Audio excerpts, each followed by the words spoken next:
Bonjour les amis. Alors aujourd'hui, si je fais de nouveau un épisode remettons les pendules à l'heure, c'est surtout parce que je veux d'abord avoir une réaction vraiment à vif sur un sujet qui m'a vraiment scandalisé, et c'est quelque chose qui devrait scandaliser toute personne qui prétend revendiquer le titre de soignant, de médecin. Je veux entendre par là soumettre le fait de soumettre la possibilité d'entrer en urgence sans passe sanitaire au cas d'urgence. Alors, mais je tiens à vous rappeler une chose, c'est que les cas d'urgence se révèlent être effectivement des cas d'urgence quand ils sont passés entre les mains d'un médecin qui a demandé à une infirmière peut-être de faire des prises de sang ou envoyer à une radio, etc. Et qu'au vu des premiers résultats, parfois même simple à l'interrogatoire du médecin, on peut effectivement dire si cela relève, bien qu'ayant une symptomatologie parfois aiguë, parfois impressionnante, de quelque chose d'assez banal, d'une banale douleur intercostale que le patient peut prendre pour un infarctus, n'est-ce pas? Tout dépend en plus de l'appréciation des symptômes par le patient, de son degré d'anxiété, avec un curseur qui va du sujet hypochondriaque hyper anxieux, pour qui tout sera une catastrophe et urgent, au sujet peut-être un peu trop décontracté et qui, bon, s'alarmer quand il est bon pour la réa. Bon, bref. Donc, à ce sujet, je peux d'ailleurs vous donner des exemples très parlants, des exemples vécus, puisque moi-même, j'ai d'abord été infirmière, stagiaire infirmière, j'ai été médecin, j'ai travaillé quelques années donc en tant que médecin généraliste, et que ce soit à différents donc, stades de mon cursus, ce genre de choses, j'ai pu l'observer. Alors, je vais vous donner un premier exemple assez frappant. Eh bien, justement, j'étais à la porte des urgences de N, à ce moment, à cette époque-là, donc, j'étais simplement en ce qu'on appelait des internes médecine générale. Et donc, nous recevions chacune des patients, etc. Et c'était déjà pratiquement 3 heures de l'après-midi et nous n'avions toujours pas eu le temps d'aller manger. Donc, j'ai une collègue qui vient vers moi qui me dit, bon, j'ai mis mon patient là dans le box, là, oh ben lui, c'est sûr, hein, c'est un hystérique. Effectivement, moi aussi, je l'avais vu arriver et ma première impression, ça a été, c'est un hystérique.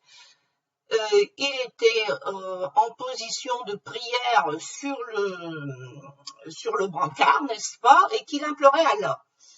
Donc, c'était d'ailleurs pas, il priait pas en silence, hein, en plus. Il parlait en arabe, mais c'est précisément ça qui m'inquiétait, c'est que ce sujet parlait arabe. Donc, je ne savais pas ce qu'il disait, donc je ne pouvais pas comprendre ce qu'il ressentait exactement. Et je sais qu'il y a des gens qui peuvent avoir inversement une présentation, surtout de certains quand ils sont d'origine un peu, on va dire, méditerranéenne, une présentation hystérique qui peut cacher des symptômes très graves. Donc je dis à ma collègue, ben oui, vas-y, je vais te rejoindre, je vais juste donner un coup d'œil. Et puis, bon, je ne me souviens plus pourquoi exactement. Je décide, je me dis, bon, de toute façon, il faut un électrocardiogramme, je vais lui faire son électrocardiogramme, c'est parce que je suppose qu'il devait venir pour une douleur thoracique, au moins, je suis sûre, bon, il n'y a pas, ça c'est évident, de décompensation respiratoire, là, hein. Donc, l'autre chose, bon, je vais être sûre que ce ne soit pas un infarctus, bien que j'étais persuadée à 99% des cas que ça ne devait pas être un infarctus. Mais par acquis de conscience, je me dis, bon, allez, hop, c'est vite fait un électro. Je fais un électro, je vais manger, je reviens. Bon, non, je fais l'électro et ce patient était en train de faire un infarctus sous mes yeux. Je voyais l'onde qui montait, l'onde tout à fait révélatrice d'un infarctus aigu sous mes yeux. qui s'affichait sur l'électrocardiogramme. Donc effectivement, ce patient ne m'a pas pris trop de temps, il m'a suffi de téléphoner en réanimation et il est passé direct à la réa et je suis allée manger. Bien. Mais ce patient, à notre tour, eh bien je crains qu'il aurait pu été peut-être bon pour la réa, hein, il aurait été peut-être bon pour la morgue. Bon, voilà un premier exemple. Je peux vous en citer un deuxième. Eh bien, toujours à mes urgences médicales. Alors, cette fois-ci, je reçois une personne d'origine africaine, par contre, qui parlait très bien le français, mais fortement imbibée dans sa culture. Alors, elle vient, elle me dit, je suis malade, on m'a jeté un sort. Ah, bon ben, si on lui a jeté un sort, je regrette. Effectivement, je vois pas bien ce que je pouvais faire pour elle, hein. Ça, c'est pas tellement de mon ressort. Alors, je dis, bon, ben, expliquez-moi, qu'est-ce que il vous est arrivé? Je suis allée au dentiste, je suis tombée, la veille, je ne sais plus trop ce qui lui était arrivé, enfin, elle me dit une série de catastrophes. Alors, je lui dis, vous êtes tombée, mais vous avez fait un malaise. Non, je me suis tourbée la cheville, je me suis pris le pied à je sais pas quoi, je sais pas. Et c'est le sort, elle m'a jeté un sort, je suis tombée. Non, j'ai pas perdu connaissance. Bon, elle était accrochée à son truc. Et puis, bon, elle avait des maux de tête, je crois. Je me souviens plus très bien, c'est très ancien, hein. Je vous parle de ça qui remonte à presque 40 ans, hein, n'est-ce pas? Donc j'ai un peu oublié de ce que ce brave dame me racontait. Mais son interrogatoire était un fouillis et dont on ne pouvait rien en tirer, à part qu'il y avait apparemment quand même quelques symptômes qui relevaient de la clinique et non pas de l'hystérie mystique. Donc, dans ces cas-là, toujours pareil, eh bien, examen systématique des urgences pour être sûr de rien laisser passer. Donc, systématiquement, je lui prends la tension aux deux bras, tac, jackpot, je trouve une différence tensionnelle notable entre les deux bras. Et c'est à partir de cela, ensuite, recherche des poux, etc., que je me suis aperçue qu'effectivement, il y avait quelque chose qui clochait. Et puis peut-être qu'elle avait aussi de la fièvre ensuite qu'on s'est aperçu. Enfin, je ne sais plus très bien, mais je me rappelle que le départ, ça a été quand j'ai pris sa tension et que j'ai vu en 2 fois, je me suis dit, c'est pas possible, je m'imaginais pas non plus qu'elle relevait de ce tableau-là, qu'il y avait une différence. Je pensais simplement qu'elle pouvait être hypertendue comme n'importe quelle dame, mais systématiquement, c'était le protocole de prendre la tension aux deux bras. Donc, je prends la tension aux deux bras, y compris pour quelqu'un qui vient parce qu'on lui jette un sort, et je m'aperçois qu'il y a une différence tensionnelle. Donc, cette dame, eh bien, je vous assure, elle a terminé en réa. Elle a dû s'en sortir peut-être, mais vraiment, c'était une miraculée, parce qu'il s'est avéré, quand j'ai eu le compte rendu, eh bien, je suis tombée de haut. Il s'est avéré que cette dame avait non seulement un anévrisme de l'aorte, mais quelque chose qui en France est plus que rarissime. Il s'agissait d'un anévrisme de l'aorte d'origine infectieuse. Alors, je ne sais pas si c'était la syphilis, je ne sais pas ce que c'était, je ne m'en souviens pas. Mais toujours est-il qu'on était loin du jeteur de sorts, n'est-ce pas? Ou alors ils sont très forts, hein, là-bas. Alors là, nos 2 exemples, je peux vous donner encore un 3e exemple. Alors, à ce moment-là, j'étais médecin en ville, hein. Et j'ai une dame, d'ailleurs, que je connaissais comme ça parce qu'elle était de mon quartier, qui vient me voir absolument pas parce que j'étais son médecin traitant, mais simplement parce qu'elle était pressée, que moi j'étais libre, son médecin traitant n'avait pas pu la recevoir, elle en avait marre, elle bossait, tout ça, elle voulait quelque chose pour un gros rhume qui méritait à peine comment dire, le nom de syndrome grippal, hein, n'est-ce pas? Et puis, je lui demande qu'est-ce qu'elle ressent, tout ça. C'est un interrogatoire que je fais très précis, très poussé. Pourquoi? Parce qu'en la voyant, je dis ça relève de l'homéopathie. Et en homéopathie, j'avais vraiment, aussi bien chez les enfants, d'ailleurs même chez les animaux, hein, on a des résultats, on vous dit que c'est de la bagarre, mais bon.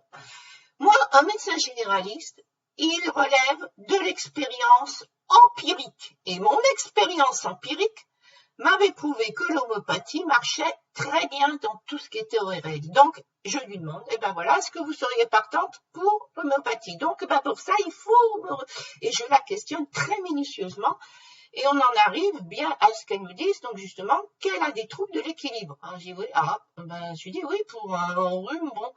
Mais c'est vrai que, par contre, dans la grippe, hein, c'est banal, hein, il n'y a pas que dans le fameux virus chinois actuel hein, qu'on voit ça. Je lui dis, oui. Elle me dit, mais ça n'a rien à voir. Hein, ça date d'avant.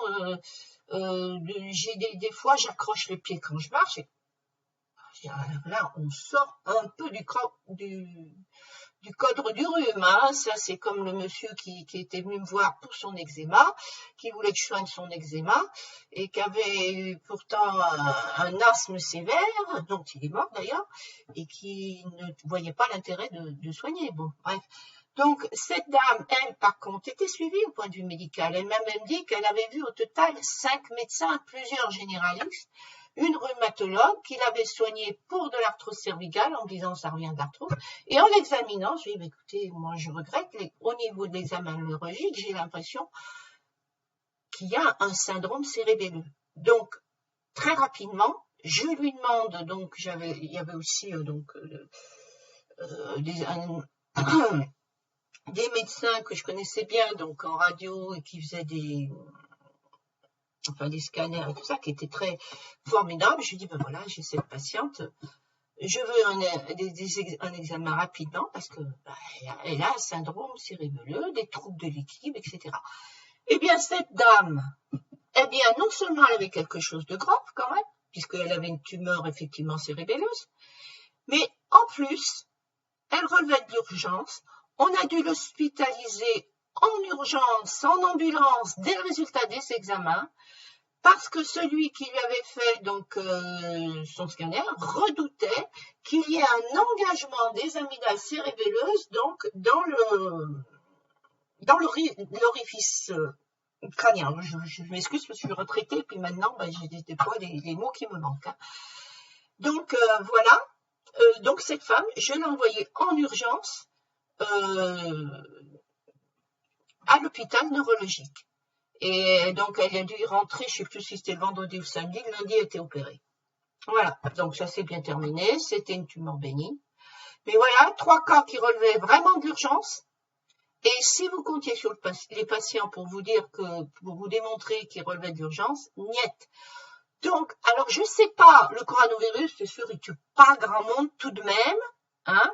Mais là, avec cette mesure, je ne sais pas combien de morts on aura. Hein. Ma foi, ça sera la faute des gens, ça sera encore la faute des gens qui ne se vaccinent pas, etc. Donc là, on va y revenir aussi à propos du vaccin.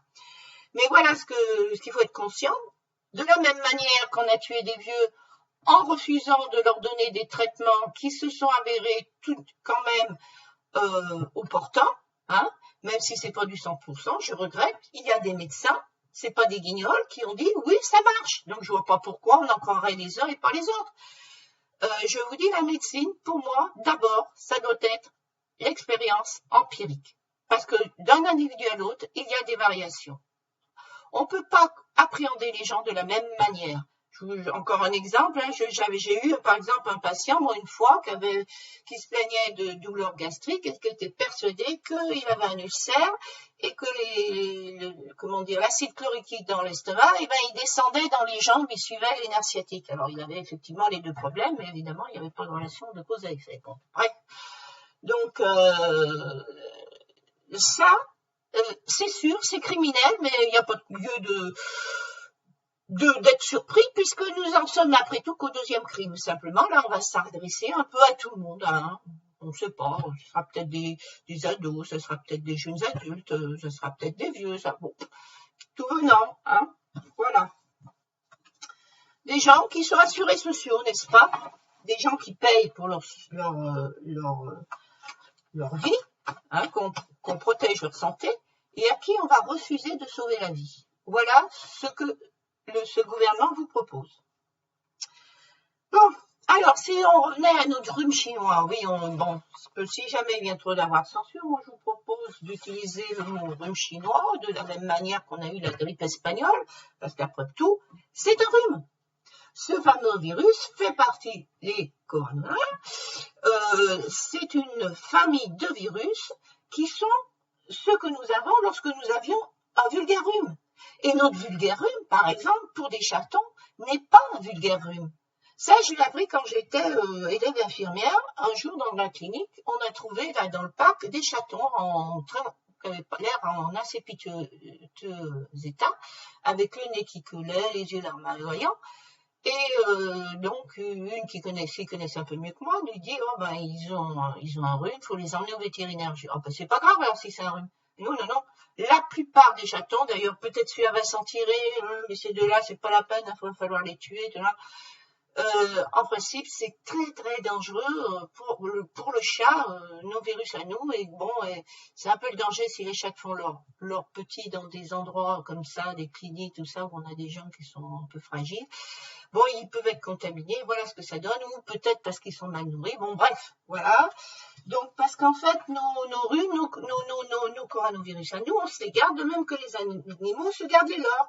Et les nôtres, ils vont y habituer, et les leurs, ils y sont habitués. Il ne faut pas simplement qu'on se les échange. Voilà. Hein? Et donc, nous tuons les chats de la même manière que le vison, ben, lui, il s'est vengé des conditions d'élevage et qui tuait des hommes.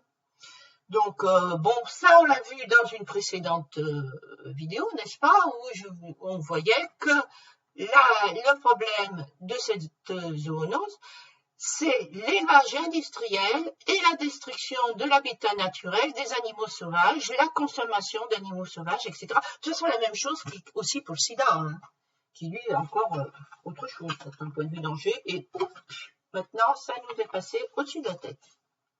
Ebola, idem. Donc, oui, dans ma dernière vidéo, je vous avais parlé de la paléogéonomie qui avait permis de montrer justement que la peste justinienne, c'est-à-dire sous l'empereur romain Justinien, qu'on croyait le premier épisode de peste, eh bien non, c'était pas le premier.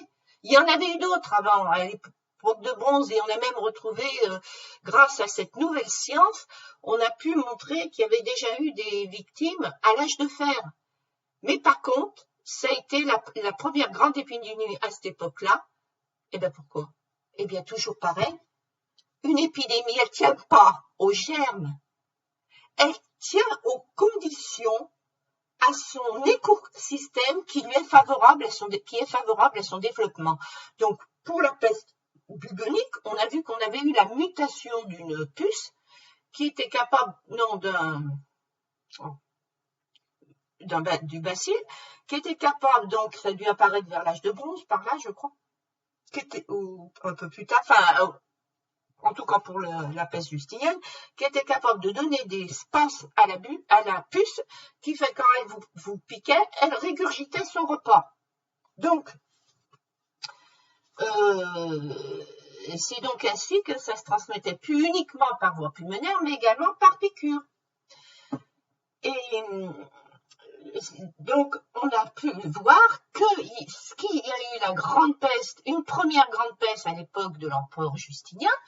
Eh bien, c'est parce que non pas le germe avait muté à ce moment-là, ça datait d'avant, mais parce qu'il y avait des conditions favorables. Et ces conditions favorables, c'est qu'on avait probablement, je suppose, arrivé à un stade d'urbanisation jusque-là jamais atteint, le summum, qui a favorisé donc le contact entre les puces et l'homme.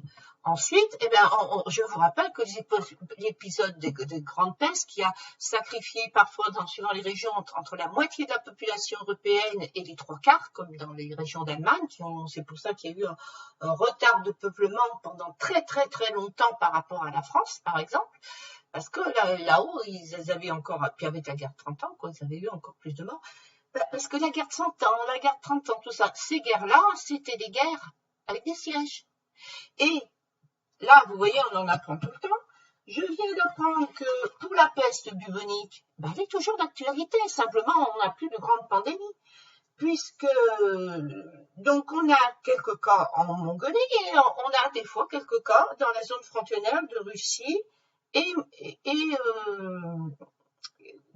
donc la zone frontalière avec la Mongolie, avec la Russie et la Chine. Donc, il y a eu, suivant un ou deux cas comme ça, hein, et ces cas-là sont liés à la consommation de la viande de marmotte. Alors des marmottes, chez nous, on en a aussi, hein, mais les marmottes, on les mange pas, nous. Donc voilà, donc on n'a pas, on coupe la chaîne. Par contre, à cette époque des sièges, vous savez ce qui était fréquent, les rats, ils montaient sur les tables. Au Moyen-Âge, il y en avait énormément partout, ça grouillait, ça grouillait. Donc, il y avait des chats, les chats étaient maltraités et tout. Donc, on a peut-être eu par la suite aussi un développement des chats, même si tous sont pas ratiers, ben, ça n'encourage pas les rats à faire trop leur nid trop près, n'est-ce pas, du logement du chat. Et surtout, donc le chat a toujours été occupé pour ensuite dératiser les fermes et tout. Hein. D'ailleurs, on voyait à un moment donné, ben, de nouveau, on avait des régions envahies par les chats parce qu'on n'avait plus des chats qui traînaient, c'est des chats d'appartement qui mangent des croquettes et puis c'est tout. Hein. Donc, il faut un équilibre, il ne faut pas trop de chats, mais il en faut aussi. Et il n'y a pas que les chats, il y a le fait qu'effectivement, que pendant les sièges, on mange du rat. Donc, est-ce que c'est ça qui pourrait expliquer les pestes ultérieures? En tout cas, c'est lié à la puce. Hein. Mais la puce, elle a continué bien plus longtemps. N'oublions pas que les dames de l'aristocratie avaient un espèce de bâtonnet pour gratter là, les poux là, sous leur perruque. Donc, il y avait des poux, il y avait des puces, il y avait tout ce que vous voulez. Hein. Donc, c'était loin d'être l'hygiène, d'être tout à fait au point. Hein. Donc, les puces, ça continuait, mais c'est peut-être leur relation à l'homme qui a changé, qui a favorisé avec une plus grande urbanisation. Ensuite, il y a eu tout de même un petit peu la séparation avec l'élevage. Il y a eu peut-être plus de chats, des modes de consommation. Bon, on l'aura au moment des épidémies. On a vraiment on a vraiment dû éviter, je pense, de consommer du rat. Parce qu'on en consommait, c'est en temps de guerre, n'est-ce pas? Mais à chaque épisode, ça s'est fait, mais peut-être que par la suite, on faisait peut-être plus bouillir, enfin, je ne sais pas. Hein. C'était moins répandu avant de manger les rats. Ben, on a mangé du chat, peut-être. Bon, bref. On va pas trop s'étendre, n'est-ce pas?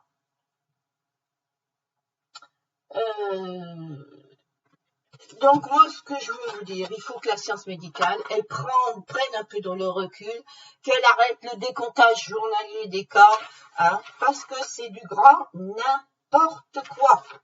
Et pourquoi je vous dis que c'est du grand n'importe quoi? Parce qu'on va revenir à ce problème de variant Delta. Hein. Si on étudie, même si c'est une pandémie, on ne doit l'étudier pays par pays. Parce qu'on n'a pas les mêmes conditions de développement de l'épidémie. Et dans les cas que je vous ai cités précédemment, hein, la tuberculose, on aurait pu prendre aussi en exemple. Ce qui compte, c'est les conditions dans lesquelles l'épidémie peut se répandre. On n'a pas les mêmes populations, on n'a pas les mêmes cultures, on n'a pas les mêmes climats, donc on n'a pas les mêmes conséquences. La polio, par exemple. Hein, les formes paralytiques qu'on a eu terribles en Europe avec des épidémies très courtes. Dans d'autres régions, on avait des formes essentiellement orales avec très peu de cas de formes paralytiques. Et là, d'après ce que j'avais lu, certains ont voulu mettre en évidence que la vaccination aurait entraîné un développement des cas de formes paralytiques. Donc, on ne sait pas exactement, mais une chose est sûre, moi ça aussi encore je l'ai constaté, quand on a eu des vaccinations contre la rougeole, contre ci, contre là, les grandes belles rougeoles qu'on avait disparaissaient, mais par contre on avait un ensemble de maladies avec des taches rouges, de la fièvre, d'une petite fièvre et tout, entre rougeole, rubéole, tout se ressemblait. J'ai bien fait à la fois, eu l'expérience de par mon âge, de l'époque avant les vaccins soit de manière importante répandue dans la population, où on voyait les belles rougeoles, les rubéoles, etc. On savait tout différencier, la 5e maladie, tout ce que vous voulez. Et ensuite, avec des épisodes d'éruption printanière, souvent qui suivaient donc les vaccinations, et on ne savait pas trop ce que c'était. Hein. On disait rougeole vaccinale, etc. Donc il y a une interaction. Et en plus, je vous rappelle, avec l'ARN, nous ne sommes pas dans le cadre de la vaccination, mais de la thérapie génique, puisque c'est votre propre organisme qui va fabriquer avec cet ARN qui utilise votre machinerie cellulaire, c'est vous-même qui fabriquez pendant je ne sais combien de temps des particules virales. vous vous auto-infectez, vous surmenez en permanence votre système immunitaire. Alors, que ce soit sans effet pour certains, peut-être. Il y a même certains individus qui arrivent à dégrader, ils sont plus nombreux, qui arrivent à dégrader très bien l'alcool et qui n'en ont pas les conséquences hépatiques. Par contre, ils peuvent en avoir les conséquences peut-être neurologiques, hein, attention. Donc, tout est différent. Donc, alors, pourquoi je vous dis ça? Eh bien, donc, on a vu avant le variant Delta, donc en Afrique, ça se passait relativement jeune parce que ça s'attaquait aux personnes âgées. Donc, ce qui serait intéressant, c'est de savoir quelle particularité, en dehors du déficit immunitaire, peut avoir une population âgée. Et là, c'est là que je viens à un autre fait que j'ai mis en évidence, c'est qu'en Afrique aussi, on a des populations qui sont immunodéprimées, c'est les populations de jeunes mal nourris. Or, malgré cela, on n'a pas eu des épidémies, on n'a pas eu une épidémie comme on a eu en Europe. Alors, des climats, tout ça. Alors, je pense que ce qui a fait, c'est qu'en Afrique, la personne âgée, ben, il y en a peu, elle est entourée par des jeunes, et donc on n'a pas une chaîne de contamination si facile qu'en Europe, où on a une concentration des personnes âgées. Hein, voilà ce que je vous avais dit. Mais par contre, avec le variant Delta, pourquoi on a eu le variant Delta aussi? Parce que je regrette, quand vous vaccinez, on se retrouve dans la situation avec les puces de rats, avec les rats très proches de l'élevage qui a amené les rats proches des humains. Eh bien, vous avez une augmentation considérable de nombre de personnes contaminées par cet ARN, même si ça s'agit de bouts d'ARN, pas du virus complet, qui facilite des particules. Alors, je ne sais quelle recombinaison pourrait se passer, n'est-ce pas? Mais toujours est-il que cela, hein, on peut aisément comprendre que ça pourrait avoir une incidence sur l'apparition des variants, puisqu'on se retrouve dans la même situation que ce qu'on a décrit pour d'autres pandémies.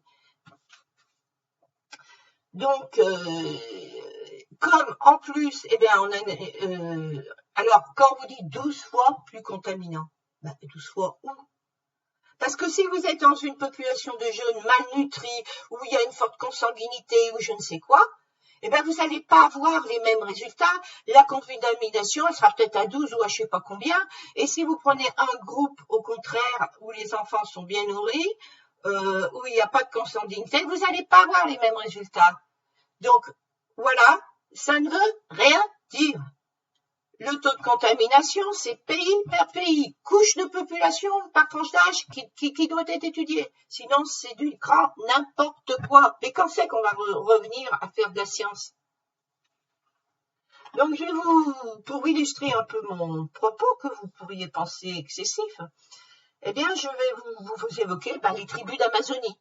Bon, c'est des groupes qui sont tout petits, donc forcément, il y a une consanguinité, puisque je vous rappelle que si, par exemple, vous avez des mariages entre cousins en second sur 2 générations, ça revient au même qu'un mariage entre germains sur une génération. Vous avez un cumul qui se fait, n'est-ce pas? Donc, vous avez d'autres cas, il n'y a pas que les tribus d'Amazonie. Alors là, je vais vous citer quelque chose qui est sorti dans les statistiques de l'actualité du patriarcat international, écrit par Anka Sachem le 22 août 2012. Alors voilà ce qu'il nous dit. Donc, on a 40% des couples aristocrates pour garder leur terre au Maghreb qui ont des mariages consanguins. Alors, consanguins, c'est entre cousins. Mais ça peut être aussi oncle et nièce. Et ce genre de situation, vous le retrouvez dans 75% des cas au Pakistan.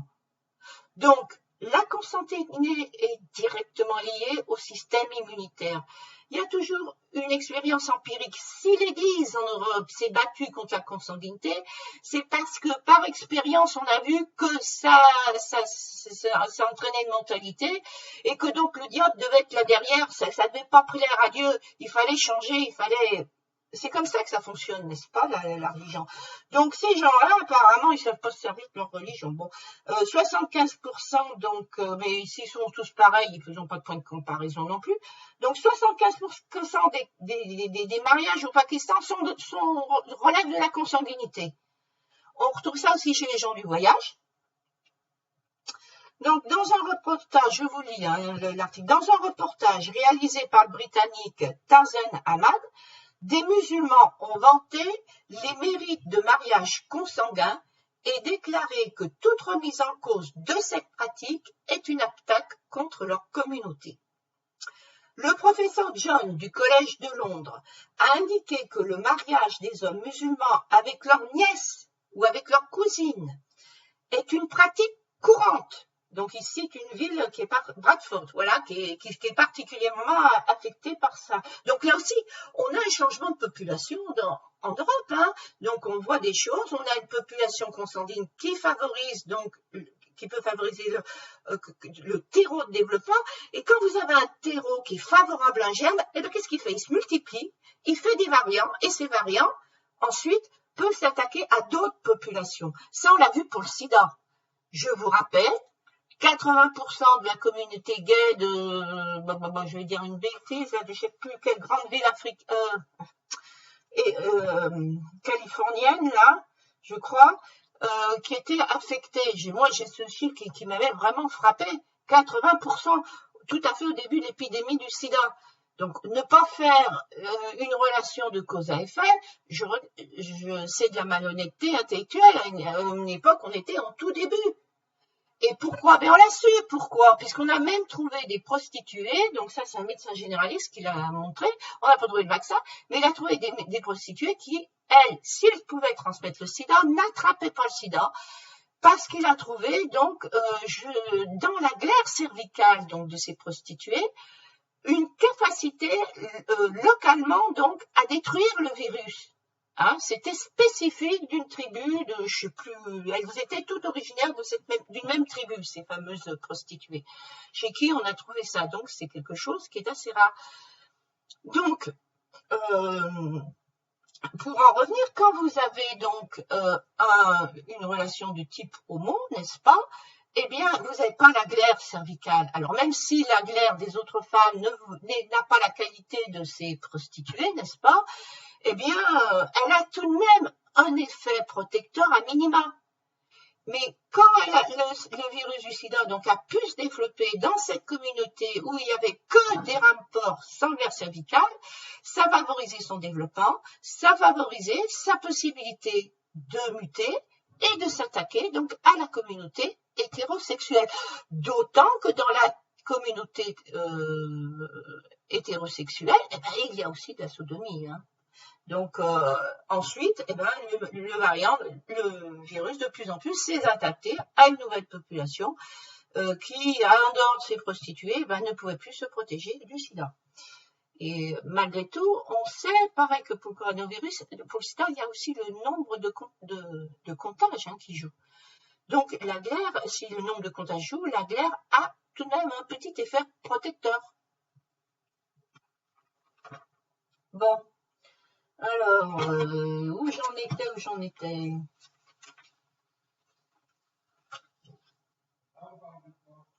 Donc, voilà. Je vais donc...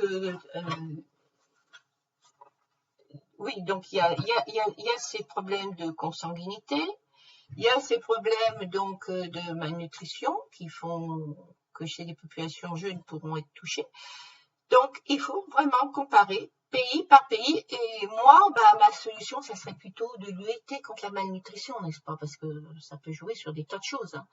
Lutter contre la malnutrition, lutter contre la consanguinité et les idioties des religieux. Mais malheureusement, c'est la science qui devient abétissante maintenant. C'est à désespérer. Hein. J'en appelle vraiment, je lance un appel solennel, je lance vraiment un appel aux médecins à lever la tête et à dire je suis médecin et je ne peux pas admettre ça. Je ne peux pas admettre qu'Olivier Véran vaccine une femme enceinte avec une thérapie expérimentale. Parce qu'il y a deux choses. Ou bien c'est du pipeau, il la vaccine avec de l'eau et ma foi avec tous les mensonges qu'on a eu d'État. On n'est pas à ça près. Hein, et dans ce cas-là, c'est quand même criminel parce que c'est inciter d'autres femmes enceintes à se vacciner et prendre peut-être le risque de faire des fausses couches et avoir des enfants mal formés. Ou bien c'est pas du pipeau et c'est criminel directement. Parce que depuis l'affaire de la thalidomide, on s'est montré hyper précautionneux.